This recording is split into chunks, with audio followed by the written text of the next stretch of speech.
The iPhone XS and the XS Max are as polarizing as Apple themselves. They're either innovation embodied or an angry set of emojis about why anyone would ever spend over $1,400 for a spec'd out Max. And I'm not here to try to change anyone's mind, but what I am gonna do, at least hopefully, is help you decide if either of these two new phones are right for you. I'm John Rettinger from Techno Buffalo, and this is our review of the iPhone XS and the XS Max.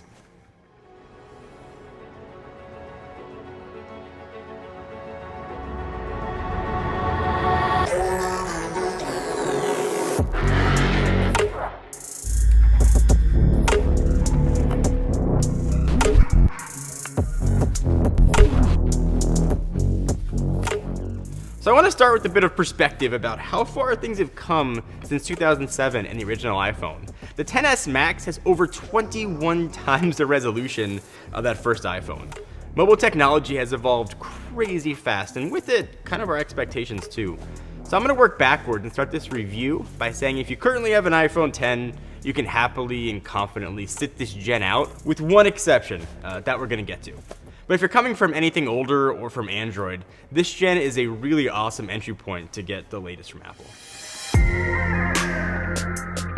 So design-wise, Apple is continuing the iPhone X design language. In fact, just looking at a 10 and a XS head-on, you'd be pretty hard-pressed to tell a difference. So despite not being obvious, the refinements are there. You just kind of got to know where to look. For example, a weird choice for Apple, a company that generally obsesses over small details, is the asynchronous speaker grill at the bottom. Functionally, it was done to accommodate for the new extra antenna bands, which does positively impact reception, but just looks off. The banding around the frame is also a bit grippier, and it now features IP68 for better water resistance, and there's a new gold color, which I picked up so I can tell a difference. Inside, obviously, things have changed as well, but I promise we're gonna get there. The Max is where, at least aesthetically, things start to look different, which for a lot of Apple loyalists is enough of a reason alone to upgrade. The screen jumps from 5.8 to 6.5 inches and fills the void left by the former Plus series of devices. And despite being big, it's actually a smaller footprint than the Note 9, the Pixel 2 XL, and almost identical to the A Plus if you need to see how one would feel in your hand. This is a tough phone to navigate one-handed, even with reachability and even if you have larger hands. It becomes, for the most part, a two-handed affair. With that extra screen real estate, it's really disappointing to not see the OS take advantage of it.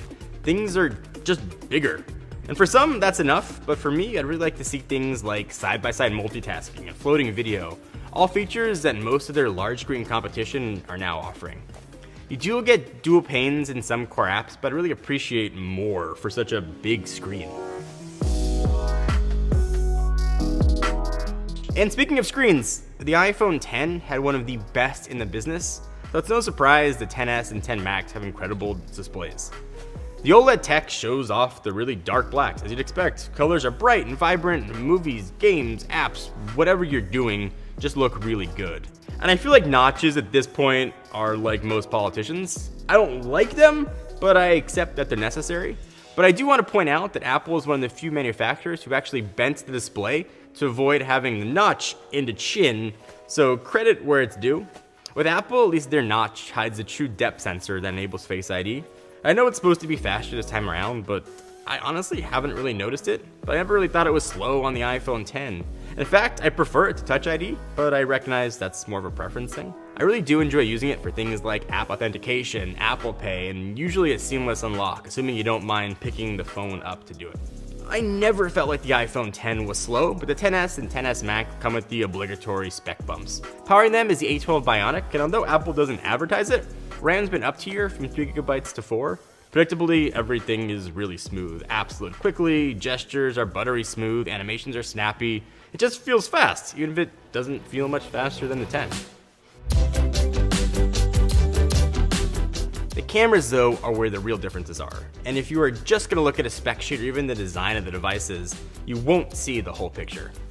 The improvements, though, is in the usage and the machine learning, and most importantly, the photos themselves. So there are 3 different cameras, a 7-megapixel selfie cam, and 2 rear-facing 12-megapixel sensors.